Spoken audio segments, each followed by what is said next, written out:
I've compiled a list of the best 14 upcoming JRPG releasing the rest of 2024. These are going to be ordered on release date with a few cheaper options towards the end of the list that you won't want to miss. So I can get you through all of the games quicker, let's go ahead and jump into our first release.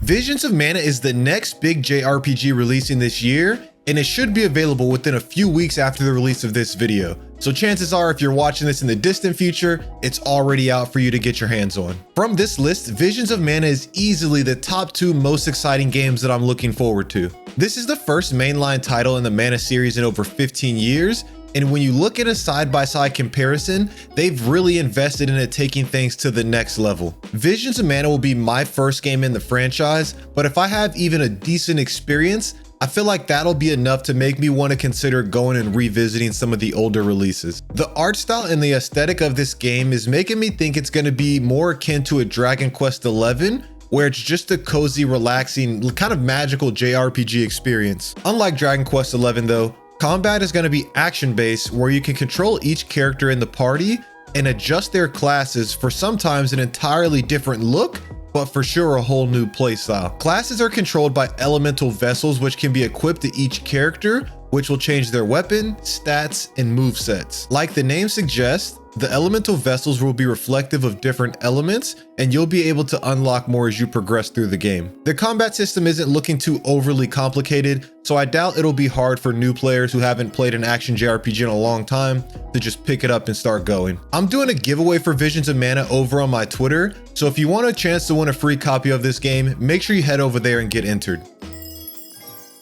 WitchSpring R is a game that was previously released on Steam, but is now coming to PlayStation 5. WitchSpring R is a charming JRPG that blends elements of witchcraft, alchemy, and adventure, set in this kind of beautifully well-crafted world. If you just look at the aesthetic and the art style of this game, doesn't it just look kind of cute and cozy? Like, obviously, Visions of Mana is on another level, and it's not that level, but it's getting there. Alchemy is going to play a crucial role, however, in your adventure, and you're going to be able to gather ingredients from the environment and use those to craft potions, weapons, and other items. Combat is turn-based, and the game features a monster collecting element where you can fight alongside the monsters that you catch. I view this game similar to like the Atelier series, where it's meant to just be a relaxing, lighthearted journey, not something you're gonna have to get super sweaty to play. The art style is a little different, but it could be a cool journey to jump into if you're a fan of the Atelier franchise and want a nice change of scenery.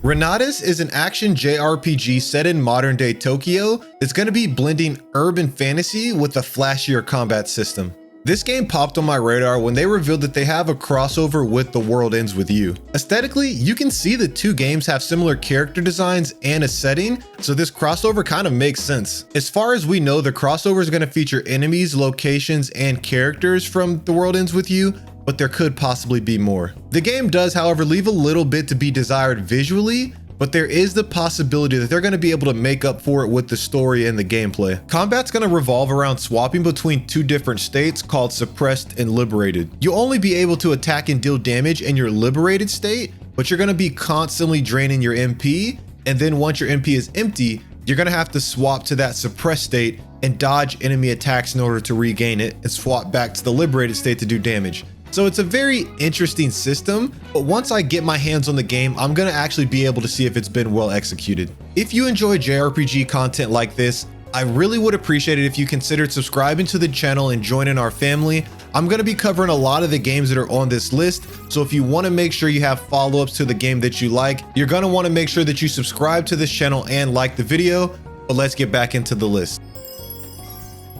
Metaphor Refantazio is the game that I'm looking forward to the most on this list easily. Metaphor comes from the creators of Persona and Shin Megami Tensei, if you can't already tell from the designs. In that vein, this game pulls features from both sides of these titles, taking the Persona calendar and social link system, but straying away from that high school setting. The story follows a kingdom thrown into chaos after the king is assassinated, and it triggers the royal magic. This royal magic starts an election that anyone of any social status can become the next king by gaining the favor of the people. In order to save the prince who's believed to be dead, the protagonist is set on a journey to win this competition. The new battle system allows for action combat to clear weaker enemies and turn-based combat for the bosses and the more challenging content, similar to Trails Through Daybreak. Metaphor also features a class system that goes by the name of archetypes. There are over 40 different archetypes that can be equipped to each party member, and when equipped, each archetype offers a whole new set of skills and stats in turn-based battle, but also weapons and attack sequences in action-based combat. I've posted a video going into detail about everything you need to know regarding Metaphor, which I'll have linked at the end of this video in case you want more details. Card-En-Ciel, I feel like, is a hidden gem that I've been keeping my eye on because I want to give it a try. Card-En-Ciel is a card battling JRPG that reminds me of Mega Man Battle Network, a game that I personally loved when I was growing up. I really like the design of the main character Neon, which also fed into me wanting to give this game a chance as well. The website says that there's going to be online PvP, which could be a cool addition to this type of gameplay loop. Definitely a game I see myself putting on my wish list, waiting for it to go on sale, and then playing it casually on my Steam Deck.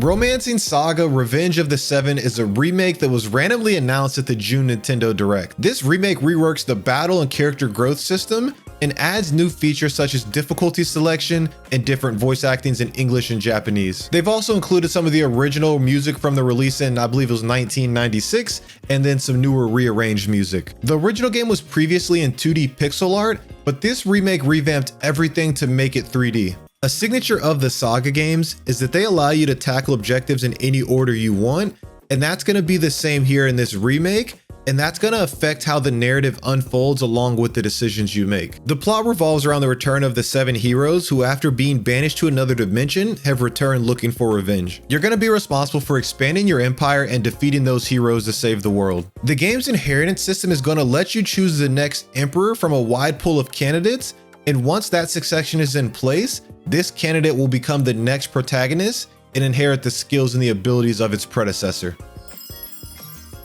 Ys 10 Nordics is the latest entry in the long-running Ys series, and in the previous video I was calling it Weiss, so there is growth. I am reading the comments, it's Ys. But this game was released overseas already, but it's finally going to be making its way to the West. In previous Ys games, there were several party members, but with Ys 10 Nordics, they've dialed it back and focused on just 2, Adal and Karja. You'll be able to control both of these protagonists, swapping between the duo and weaving in different abilities, as well as using certain characters in certain situations to exploit weaknesses. When you're not fighting on land, you'll also be able to fight in the sea with the new naval battle system as well. Even though this is a long-running franchise, each game is a standalone story and adventure, so if this game's piqued your interest even a little bit, I'd really recommend giving it a chance. I personally will, and this will be my first Ys game, and so I'm interested to see what this has to offer and then see if it inspires me to go back and play some of the previous Ys entries. Ys entries, that's a tongue twister.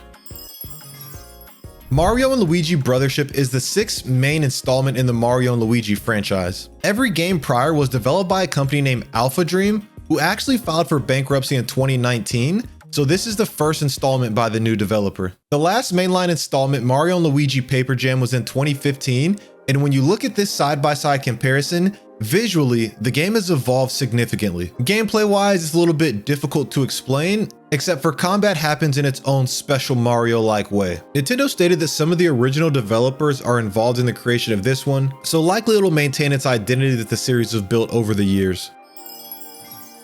Dragon Quest III 2D Remake is on a lot of people's radars as their most anticipated game releasing towards the end of the year. Dragon Quest III Remake is bringing back this classic, but with a new revitalized 2D look. The Dragon Quest III Remake will be releasing this year, and then the rest of the Erdwin trilogy will be releasing sometime in 2025 with that same updated look. Going into this game blind is going to be such a treat to many of us fans like myself, who only know Erdwin from Dragon Quest XI. We completed our journey with a little bit of backstory of the first Luminary, but now we'll get the full picture with the conveniences and the looks of modern gaming. Now that wraps up the list of games we have with release dates. Now we're gonna move into some that we know we're gonna be releasing in 2024, but don't have a date set yet.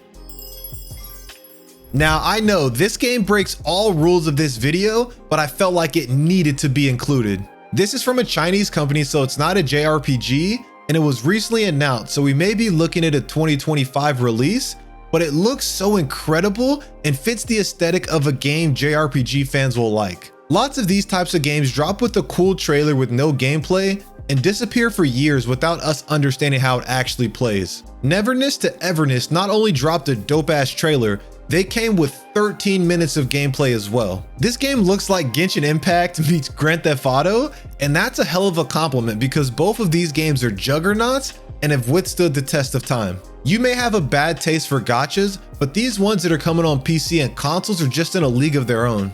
This game will be free to play, but as I mentioned, there's likely going to be a gacha included. But I mean, if you're taking the price of a full price game, which is like 60 bucks, and you just put that towards battle passes, I feel like that overcomes some of the monetization issues that a lot of people have if you actually give the game a chance. But great news for this game is that since its announcement, the developers have been taking a ton of feedback from YouTubers in the community to try and make the game better. I feel like as long as there's some type of pity system, I don't think the gacha will be a huge problem, and the rates are a little bit better than Genshin Impact at least. I'll be keeping my eyes on this one and potentially giving it a review to see if it's a game that us JRPG fans can appreciate without it being pulled down by its monetization system.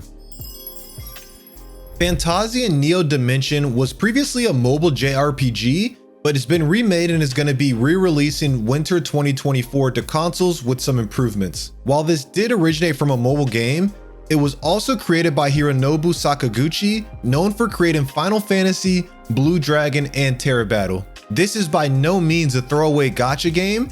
It's more akin to the PlayStation 2 era of Final Fantasy games. Combat will be turn-based, but it comes with the ability to adjust skill trajectories to either target multiple enemies at once or separate them from the pack. The backdrops that you'll see in the game are actually all handcrafted dioramas, so I feel like that effort alone makes me think that this is a game worth trying. It didn't really get a lot of light because it was locked behind Apple Arcade, so in order to play it, you had to have an iPhone and pay the $5 for Apple Arcade.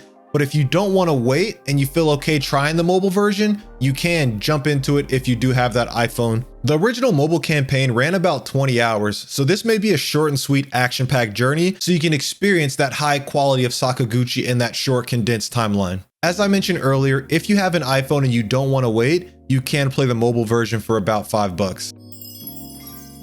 iLimit is the next RPG that is from China, but I believe us JRPG fans will enjoy. Currently, iLimit is supposed to be releasing in 2024, but there is no release date as of now. Most of the games on this list have had an upbeat tone, but this one looks like it's going to be more of a darker journey as it's set in a post-apocalyptic world. From a first impression, this gameplay looks amazing, and it looks like it's more akin to Code Vein than most other games that we've seen. And honestly, this is what I hope that Reynatis would look like. The monster's attack pattern in this trailer looked promising to stop this from being just the generic hack and slash though. They've stated that there is a focus on executing flashy combos with the variety of weapons to make combat more exciting and fast-paced. The story follows Ariza in her quest to explore the ruins of an ancient city, teaming with enemies and aiming to unveil the truth behind the apocalypse and sow seeds of hope for the new future. It's sounding a little nearish from the way that the developers describe the lore, but I'm all here for it. Decapolice is a game we have to admit may be banished to just development hell. Initially, it was supposed to be released in 2023, and then it was 2024, but now it's looking like it's been delayed to 2025. Shoot, their own website hasn't even been updated to reflect that it's not releasing in 2023. I got called out when I didn't include this in my first video at the start of the year, so here I am including it in case somehow it does get released in 2024. The game follows a rookie detective hunting down criminals in an open world city. I'm a die-hard murder mystery fan, so if we get any types of investigations like that in the game, I'm tapped in. It has a unique art style though that I can't really put my finger on what it is, but I like it. And I can't wait to see the final product when the game actually does get released. That's my list of the best JRPGs releasing towards the end of 2024. But if you want to hear about more JRPG franchises, check out this video here where I explain every JRPG franchise in 15 minutes. Thank you for your time, and I'll catch you in the next one.